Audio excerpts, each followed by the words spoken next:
विज्ञान की अध्यापिका आज आप सभी को कक्षा 9वीं का रसायन विज्ञान विषय का अध्याय 4 जिसका नाम है परमाणु की संरचना पढ़ाने जा रही हूँ।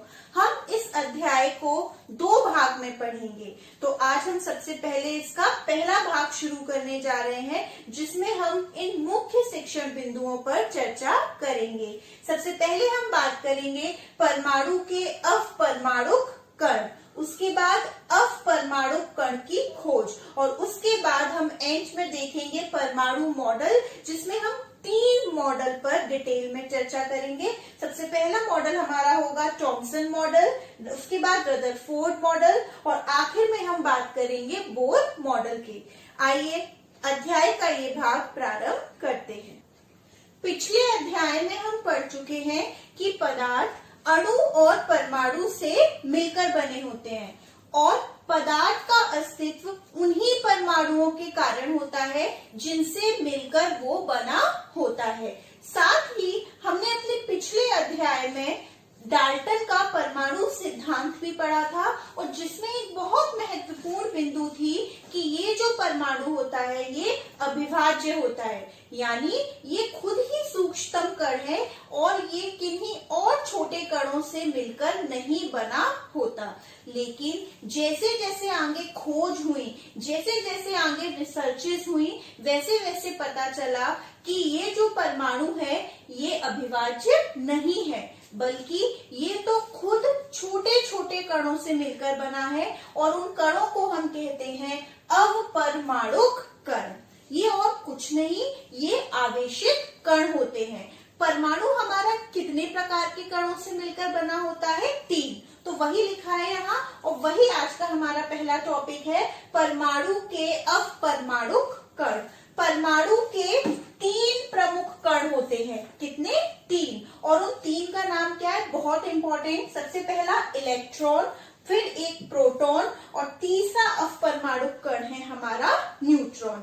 तो अब हम इन 3 अपरमाणुक कण की क्या कर लेते हैं? तुलना कि इनमें क्या आवेश है, क्या इनका द्रव्यमान है और क्या इनमें मतलब और अंतर है। अगर मैं इलेक्ट्रॉन की बात करूं तो इसका प्रतीक, इसको हम कैसे लिखेंगे? इसको हम E इस तरीके से लिखते हैं, स्मॉल लेटर वाले E से। अगर इसके आवेश की बात करूं तो इस पे आवेश होता है हमारा 1.6 इंटू 10 की घात -19 कूलाम। कूलाम इसका हमारा एक तरीके से इसकी यूनिट है, मात्रक है। और बहुत इंपॉर्टेंट, ये जो इलेक्ट्रॉन होता है ये हमारा नेगेटिवली चार्ज होता है यानी कि ऋणात्मक, इसलिए इस आवेश के आगे माइनस का चिन्ह लगाना बहुत बहुत इंपॉर्टेंट है। तो क्या हो गया इसका आवेश? -1.6 इंटू 10⁻⁻19 कूलाम। अगर हम इसके द्रव्यमान की बात करें तो इसका द्रव्यमान है 9.1 इंटू 10⁻31 kg यानी किलोग्राम। आप देख सकते हैं बहुत ही ज्यादा कम है, यानी बहुत हल्का है ये जो हमारा इलेक्ट्रॉन है।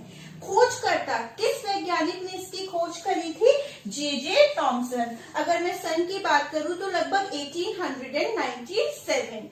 अब बहुत इंपॉर्टेंट है परमाणु में स्थिति। ये परमाणु में किस जगह पर स्थित है? तो इसकी ये स्थिति है कि ये नाभिक के चारों ओर चक्कर लगाता है। अभी हम बात करेंगे नाभिक की भी और जब हम परमाणु के मॉडल पढ़ेंगे तो आपको ये पॉइंट वहां और ज्यादा क्लियर हो जाएगा।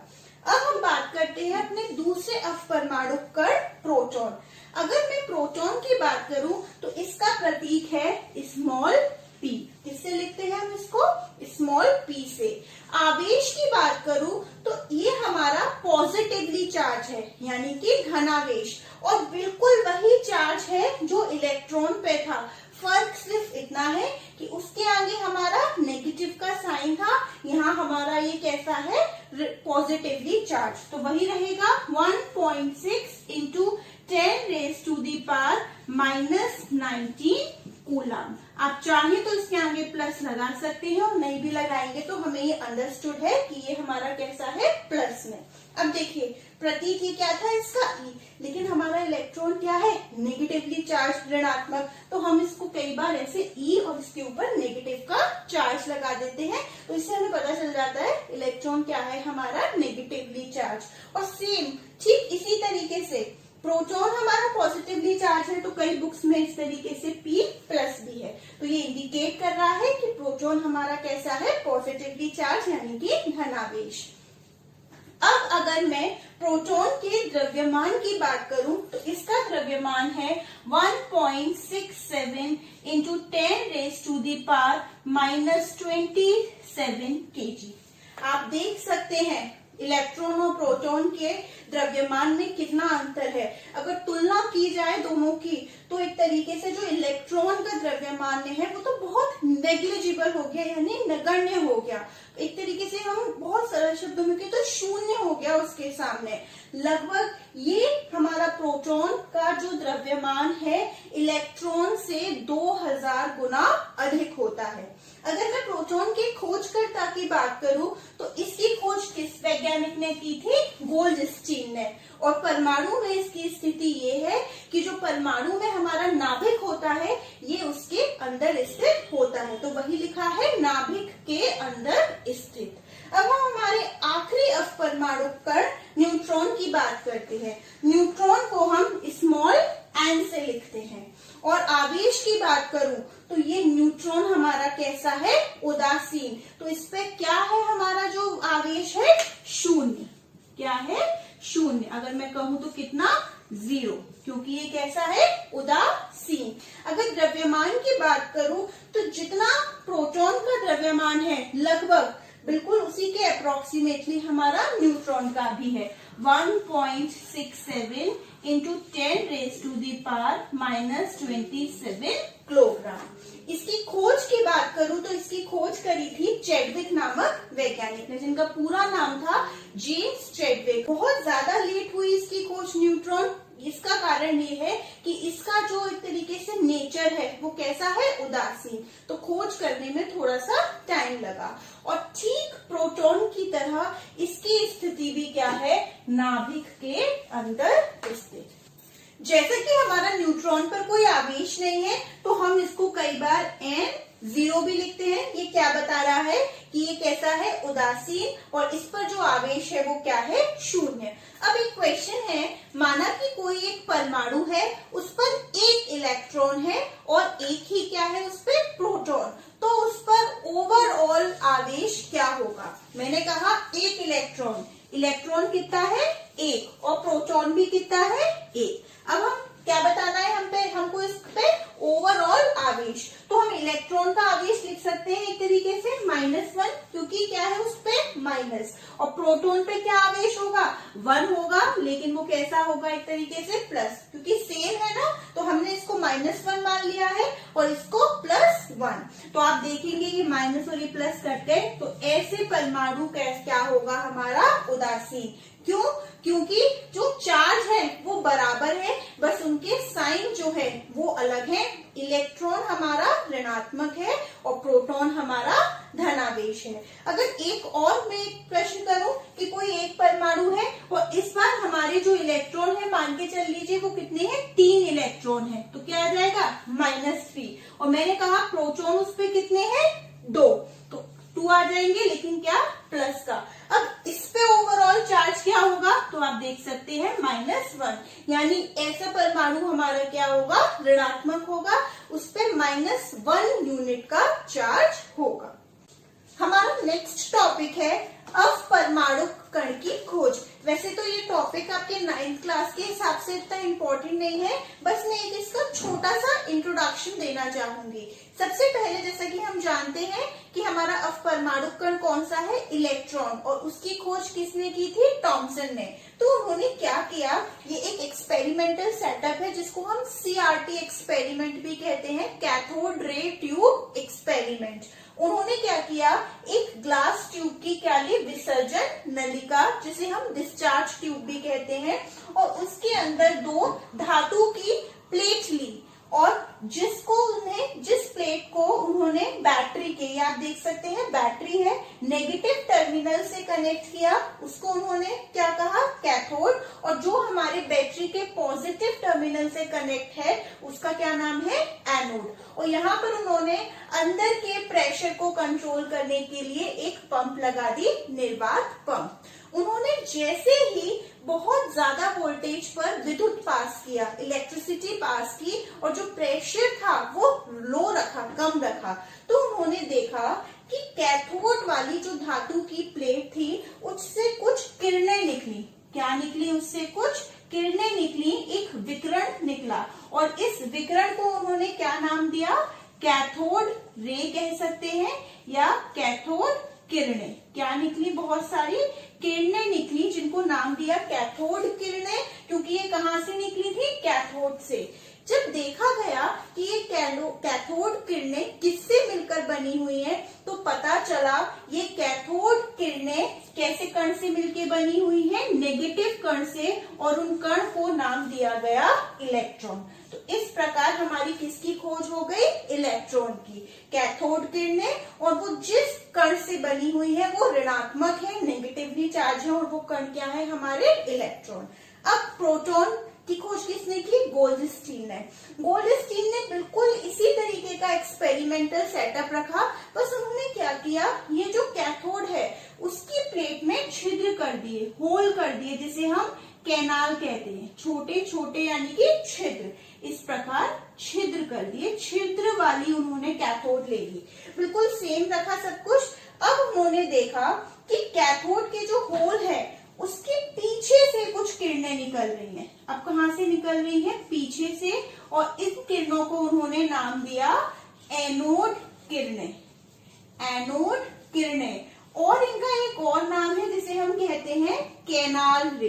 क्या कह सकते हैं इन्हें, कैनाल रे, रे यानी वही विकिरण। इनको कैनाल रे नाम क्यों दिया, क्योंकि ये छिद्र से निकले, और हम जानते हैं इंग्लिश में कैनाल का मतलब होता है होल्स, छेद। तो ये जो कैथोड के एक तरीके से पीछे से निकली वो हमारी एनोड किरणें हैं, कैनाल रे। जब देखा गया कि ये कैसे कण से मिलकर बनी हुई है, तो पता चला ये हमारे पॉजिटिवली चार्ज पार्टिकल से मिलकर बनी हुई है, और वो पॉजिटिवली चार्ज पार्टिकल हमारा क्या है, प्रोटॉन। तो कैथोड किरणों पर इलेक्ट्रॉन जो हमारी कैसी है, ऋणात्मक, और एनोड किरणें हमारी कैसी हैं, धनावेशित। ये खोज हो गई हमारी इलेक्ट्रॉन और प्रोटॉन की। लेकिन न्यूट्रॉन की खोज तो बहुत लेट हुई, और न्यूट्रॉन की खोज इस तरीके से नहीं हुई। न्यूट्रॉन की खोज बेरिलियम के थिन फॉइल पर अल्फा कण की एक तरीके से जब बॉम्बार्डमेंट करवाई, तो देखा कुछ विकिरण निकला है, और वो विकिरण जिन कणों से मिलकर बना हुआ था वो हमारे कण कैसे थे, उदासीन, जिसको क्या नाम दिया गया था, न्यूट्रॉन। बस आपकी यहाँ याद रखने वाली बात है, कैनाल रे यानी एनोड किरणें जो प्रोटॉन से बनी है, और कैथोड किरणें हमारी इलेक्ट्रॉन से बनी है। अब परमाणु कणों की खोज के साथ अब क्वेश्चन उठा कि ये परमाणु में किस प्रकार से व्यवस्थित हैं। तो वही है अब हमारा नेक्स्ट टॉपिक, परमाणु की संरचना, जिसमें अलग अलग वैज्ञानिकों ने अपने मॉडल प्रस्तुत किए और बताया कि किस प्रकार ये जो कण हैं अब परमाणु वो उसमें व्यवस्थित है। तो इसमें हम 3 मॉडल पढ़ेंगे, 3 परमाणु के मॉडल। सबसे पहला हमारा मॉडल होगा थॉमसन मॉडल, दूसरा हम बात करेंगे रदरफोर्ड मॉडल की, और तीसरे नंबर पे हम बात करेंगे अपने बोर मॉडल की। तो सबसे पहले हम बात करते हैं थॉमसन मॉडल। इस मॉडल को जैसा कि नाम से ही पता चल रहा है, जे थॉमसन ने दिया होगा। इस मॉडल को हम क्रिसमस केक मॉडल या फिर तरबूज मॉडल भी कहते हैं। जिस प्रकार हमारा तरबूज होता है ना, जैसे अंदर का जो गूदा है वो लाल है और उसके अंदर बीज फंसे होते हैं, ठीक उसी प्रकार थॉमसन ने कहा कि वो जो गूदा है उसका जो लाल कलर का पल्प है वो क्या है, परमाणु का धनावेशित भाग है, और जो उसमें बीज फंसे हुए हैं वो क्या है, उसके इलेक्ट्रॉन। अगर मैं क्रिसमस केक से इसकी तुलना करूं, वो जो केक है वो उसका कौन सा भाग है, धनावेशित भाग है, और वो जो उसमें किशमिश है, जो मेवा है, वो क्या है, इसके इलेक्ट्रॉन। तो थॉमसन मॉडल ने क्या कहा, उसकी हम मुख्य बिंदु देख लेते हैं। इस मॉडल के अनुसार परमाणु धनावेशित गोले का बना होता है। कैसा है वो, धनावेशित, जिसके अंदर और इलेक्ट्रॉन उसमें धसे होते हैं। वेरी इंपॉर्टेंट, परमाणु धनावेशित गोले का बना होता है और इलेक्ट्रॉन उसमें धसे होते हैं। दूसरी इन्होंने बिंदु दी कि ऋणात्मक यानी कि इलेक्ट्रॉन और धनात्मक यानी कि प्रोटॉन आवेश परिणाम में समान होते हैं। परिणाम में क्या होते हैं, समान, क्योंकि हम जानते हैं चार्ज उन पे क्या है, बराबर, बस क्या है, उनके जो नेगेटिव और पॉजिटिव नेचर है वो अलग अलग, तो वो क्या है, परिणाम में समान है।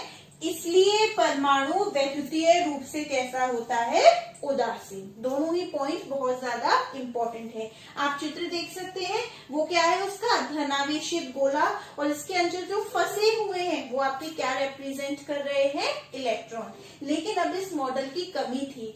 ये मॉडल जो अन्य वैज्ञानिकों ने प्रयोग करके जो मॉडल दिए थे उनको ये समझा नहीं सका। तो नेक्स्ट वही लिखा है, थॉमसन मॉडल की कमी। ये मॉडल दूसरे वैज्ञानिकों द्वारा किए गए प्रयोगों के परिणामों को नहीं समझा सका। इसलिए इसके बाद कौन सा मॉडल आया हमारा, रदरफोर्ड मॉडल। रदरफोर्ड ने ये बताने के लिए कि परमाणु में अपरमाणु कण किस प्रकार व्यवस्थित है, उसके लिए उन्होंने एक प्रयोग किया, एक एक्सपेरिमेंट किया। उन्होंने क्या किया इसके लिए, उन्होंने बहुत पतली सोने की पन्नी ली और उस पर तेज गति से आते हुए अल्फा कणों को टकराया। सबसे पहले हम समझ लेते हैं ये अल्फा कण क्या होते हैं। अल्फा कण, अल्फा कण, इसको इस प्रकार लिखते हैं, क्या है ये हमारे अल्फा कण।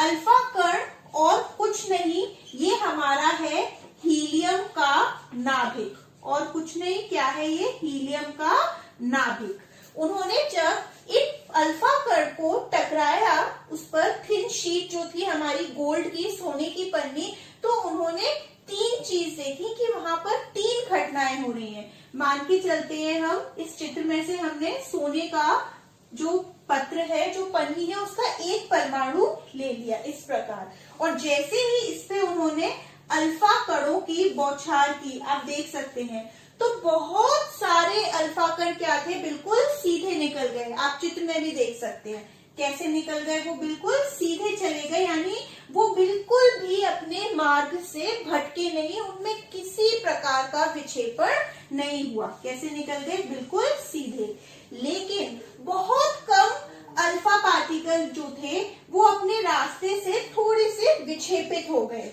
थोड़े से वो क्या हो गए, विक्षेपित हो गए। लेकिन बहुत कम, ना के बराबर, लगभग 20,000 में एक अल्फा कण क्या हुए, टकरा कर लौट कर अपने मार्ग से वापस आ गए। यानी कि तीन घटना हुई, बहुत सारे सीधे निकल गए, थोड़े से अपने मार्ग से भटक गए, और कुछ क्या हुआ, अपने मार्ग से लौटकर वापस आ गए।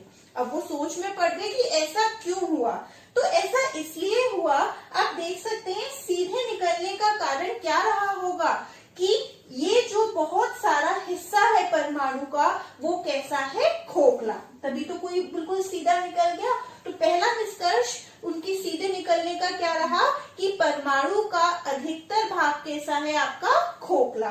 अब कुछ जो अपने रास्ते से विक्षेपित हो गए थे, जो भटक गए थे, उसका कारण क्या रहा होगा कि उनका ये कैसे है, हमारे पॉजिटिवली चार्ज है अल्फा कण भी, और हमारा बीच में केंद्रक, अभी हम वहां पर नाभिक की बात करेंगे, बीच में थोड़ा सा धनावेशित जो भाग है उसके कारण क्या होगा, प्रतिकर्षित हुए होंगे वो, और अपने मार्ग से वो भटक गए। लेकिन जो लौट के वापस आने का रास्ता है कि अपने मार्ग से बिल्कुल वो टकराकर वापस आ गए, तो जरूर जो बीच में जो भाग है वो बहुत ज्यादा कम है। जब टकराए उससे तो वो बीच में से पूरे बाहर नहीं जा पाए, वो टकरा के वापस आ गए।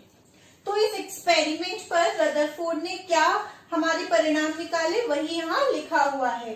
अल्फा कण प्रकीर्ण प्रयोग के आधार पर रदरफोर्ड ने निम्न परिणाम निकाले। सबसे पहला, अधिकांश अल्फा कण स्वर्ण पत्र से होकर सीधे निकल जाते हैं। क्यों? क्योंकि परमाणु का अधिकांश भाग खोखला है। आप चित्र में भी देख सकते हैं और मैं बता भी चुकी हूँ। दूसरा, उन्होंने क्या देखा था कि कुछ अपने मार्ग से विक्षेपित हो गए हैं। कुछ अल्फा कण अपने मार्ग से विभिन्न दिशाओं में मुड़ जाते हैं, क्योंकि अल्फा कण परमाणु के धनावेशित भाग से क्या हो जाते हैं, प्रतिकर्षित होते हैं। और लास्ट पॉइंट, उनकी लास्ट ऑब्जर्वेशन क्या थी कि बहुत कम अल्फा कण, लगभग 20,000 में एक कण अपने मार्ग पर सीधे वापस लौट आते हैं, क्योंकि परमाणु में जो धनावेशित भाग है वो बहुत कम है और कैसा है, वो ठोस है। ये जो धनावेशित भाग है उसे रदरफोर्ड ने नाम दिया नाभिक। क्या नाम दिया? नाभिक। और परमाणु का जो द्रव्यमान है इसी नाभिक में निहित रहता है। ऐसा कहा जाता है कि मतलब परमाणु तो कुछ छोटा है, आप सभी को पता है, और जो ये जो भाग है, जो नाभिक वाला भाग है, वो बहुत ज्यादा छोटा है। लगभग ये जो नाभिक है 10 की घात 5, जो इसकी त्रिज्या है परमाणु से 10 की घात 5 गुना भी छोटी है। परमाणु खुद छोटा और उससे बहुत छोटी उसकी क्या है, जो उसका नाभिक है। अब हम देख लेते हैं रदरफोर्ड मॉडल की क्या मुख्य परिकल्पनाएं हैं, क्या बिंदु हैं। रदरफोर्ड मॉडल की मुख्य परिकल्पनाएं कुछ इस प्रकार है। सबसे पहला पॉइंट, परमाणु का केंद्र धनावेशित होता है, जिसे नाभिक कहा जाता है। नाभिक भी कहते हैं और कई बुक्स में इसको केंद्रक भी दिया गया है, दोनों एक ही बात है। दूसरा मुख्य पॉइंट, नाभिक की रचना प्रोटॉन तथा न्यूट्रॉन से होती है। वेरी इंपॉर्टेंट, आप देख सकते हैं जो नाभिक है उसमें प्रोटॉन के साथ दूसरा अपरमाणु कण कौन सा है, न्यूट्रॉन। और हम प्रोटॉन और न्यूट्रॉन को टुगेदर यानी एक साथ न्यूक्लियॉन्स भी कहते हैं। थर्ड पॉइंट, नाभिक के चारों ओर का अधिकांश भाग रिक्त होता है। हम देख सकते हैं और हमने अभी पढ़ा भी कि नाभिक के चारों ओर का अधिकांश भाग खोखला होता है। नेक्स्ट पॉइंट, परमाणु के नाभिक के चारों ओर इलेक्ट्रॉन वृत्ताकार कक्षाओं में घूमते रहते हैं। आप देख सकते हैं इलेक्ट्रॉन क्या है, ये घूम रहे हैं। और इसके लिए जो आवश्यक सेंट्रीपिटल फोर्स है, जो अभिकेंद्रीय बल है, वो इलेक्ट्रॉन और नाभिक के मध्य जो परस्पर जो हमारा जो अट्रैक्शन हो रहा है उससे उसको मिलती है, मतलब जो आकर्षण बल है उससे प्राप्त होता है। नेक्स्ट पॉइंट, नाभिक का आकार परमाणु के आकार की तुलना में काफी कम होता है। लगभग जो हमारा परमाणु का जो आकार है 10 की घात -10 मीटर, और जो हमारे उसका रेडियस है हमारे जो नाभिक का, वो है लगभग 10 की घात -15 मीटर। नेक्स्ट पॉइंट, परमाणु का लगभग संपूर्ण द्रव्यमान नाभिक में होता है। हम जानते हैं कि इलेक्ट्रॉन का जो द्रव्यमान है वो तो बहुत ज्यादा कम है, नेग्लिजिबल है। तो जो सारा द्रव्यमान है वो कहाँ स्थित है, एक तरीके से कहाँ निहित है, जो हमारा परमाणु है उसके केंद्रक में। रदरफोर्ड मॉडल की कमियां, इस मॉडल की सबसे बड़ी कमी ये थी कि ये नहीं बता पाया था कि जो परमाणु है वो स्थायी कैसे बना रहता है। हमने देखा कि परमाणु में जो इलेक्ट्रॉन है वो क्या कर रहे हैं, वृत्ताकार पथ पर घूम रहे हैं। जब कोई कण, आवेशित कण वृत्ताकार पथ पर घूम रहा है तो क्या होगा, ऊर्जा का विकिरण होगा, जिससे ऊर्जा की हानि होगी। ऊर्जा की हानि होगी तो क्या होगा, चाल में कमी आएगी। और जब चाल में कमी आएगी तो एक अवस्था ऐसी आएगी कि घूमते घूमते अंत में जो इलेक्ट्रॉन होगा वो नाभिक के अंदर ही आकर गिर जाएगा और हमारा जो परमाणु है वो नष्ट हो जाएगा, जैसा कि आप चित्र में देख सकते हैं। पर ऐसा तो नहीं हो रहा ना, परमाणु क्या है, स्थायी है। तो रदरफोर्ड मॉडल यही नहीं बता पाया था कि जो हमारा परमाणु है वो स्थायी कैसे बना हुआ है। तो इसकी वही कमी लिखी हुई है। ये मॉडल ये स्पष्ट न कर सका कि परमाणु स्थायी कैसे बना रहता है। हमारा लास्ट परमाणु मॉडल है बोर मॉडल। रदरफोर्ड मॉडल की कमियों को दूर करने के लिए नील बोर ने एक मॉडल दिया जिसका नाम क्या रखा गया, बोर मॉडल, जिसकी परिकल्पनाएं या हम कहें मुख्य बिंदु कुछ इस प्रकार है। इन्होंने वही कहा जो रदरफोर्ड ने कहा कि परमाणु के केंद्र में एक भाग होता है जिसे हम कहते हैं नाभिक, और उसी में सारा द्रव्यमान परमाणु का निहित होता है, और इलेक्ट्रॉन जो है परमाणु के नाभिक के चारों ओर चक्कर लगाते हैं। लेकिन इस बार इन्होंने ये कहा कि ये जो चक्कर लगाते हैं ये निश्चित कक्षाओं में लगाते हैं जिनकी ऊर्जा कैसी रहती है, एक तरीके से कांस्टेंट रहती है, कोई ऊर्जा की हानि नहीं होती। तो वही है इसकी मुख्य बिंदु। सबसे पहला पॉइंट, इलेक्ट्रॉन परमाणु के नाभिक के चारों ओर निश्चित कक्षाओं में चक्कर लगाते हैं जिन्हें कक्ष कहते हैं। कक्ष कहते हैं, कई बार कोश भी कह देते हैं। और जैसे कि यहाँ पे निश्चित कक्षाएं जो शब्द है इसको हम कहते हैं स्टेशनरी ऑर्बिट्स, यानी कि स्थायी कक्षा या फिर विविक्त कक्षा, दोनों एक ही बात है। दूसरा पॉइंट, एक इलेक्ट्रॉन जब किसी एक कक्ष में चक्कर लगाता है तो उसमें निश्चित ऊर्जा होती है और ऊर्जा का विकिरण नहीं होता। बहुत इंपॉर्टेंट है कि यहाँ पर जो ऊर्जा की कोई भी कैसी भी प्रकार की हानि नहीं हो रही। थर्ड पॉइंट, प्रत्येक कक्ष की अपनी निश्चित ऊर्जा होती है, इसलिए उन्हें ऊर्जा स्तर भी कहा जाता है। और इन ऊर्जा स्तरों को हम किससे दिखाते हैं, KLMN द्वारा या फिर 1, 2, 3, 4 द्वारा प्रदर्शित करते हैं। ये जो संख्या है ना 1, 2, 3, 4, ये कक्ष की प्रिंसिपल क्वांटम नंबर कहलाती है जिसे हम स्मॉल n से प्रदर्शित करते हैं। आप चित्र में भी देख सकते हैं, नाभिक के जो सबसे पास कक्षा है वो क्या है, K, जिसके लिए n यानी कि प्रिंसिपल क्वांटम नंबर क्या होगा 1, और जैसे जैसे दूर जाते जाएंगे K के बाद L तो वो n क्या हो जाएगी, उसकी संख्या हमारी 2 बन जाएगी। और एक बात, जब जैसे जैसे नाभिक से कक्षाएं दूर होती जा रही है, यानी कि जो K है उसकी एनर्जी क्या है, उसकी जो ऊर्जा है वो कम है, और जैसे जैसे कक्षाएं नाभिक से दूर जाती जाएंगी ऊर्जा बढ़ती चली जाएगी। और जब कोई इलेक्ट्रॉन उच्च ऊर्जा वाले से निम्न ऊर्जा वाले उसमें कक्षा में आता है तो जो हमारी ऊर्जा है वो क्या होती है, रेडिएट होती है। और जब कोई निम्न ऊर्जा से इलेक्ट्रॉन उच्च ऊर्जा में जाएगा यानी कि K से L में जाएगा तो वो ऊर्जा को क्या करेगा, एब्जॉर्ब करेगा, अवशोषित करेगा। इस मॉडल की सफलता का कारण यही है कि ये बता पाया कि परमाणु स्थायी कैसे बना रहता है, जो रदरफोर्ड मॉडल नहीं बता पाया था। अध्याय के प्रथम भाग की समाप्ति पर आप सभी को गृह कार्य में निम्न प्रश्नों के उत्तर हल करने हैं। हमारा पहला प्रश्न है, केनाल किरणें क्या है। दूसरा, परमाणु के 3 अपरमाणु कणों के नाम लिखिए। तीसरा प्रश्न है, परमाणु के नाभिक से क्या तात्पर्य है। और आखिरी प्रश्न है, रदरफोर्ड मॉडल की प्रमुख कमी क्या थी। ये चारों प्रश्न के आपको सभी को उत्तर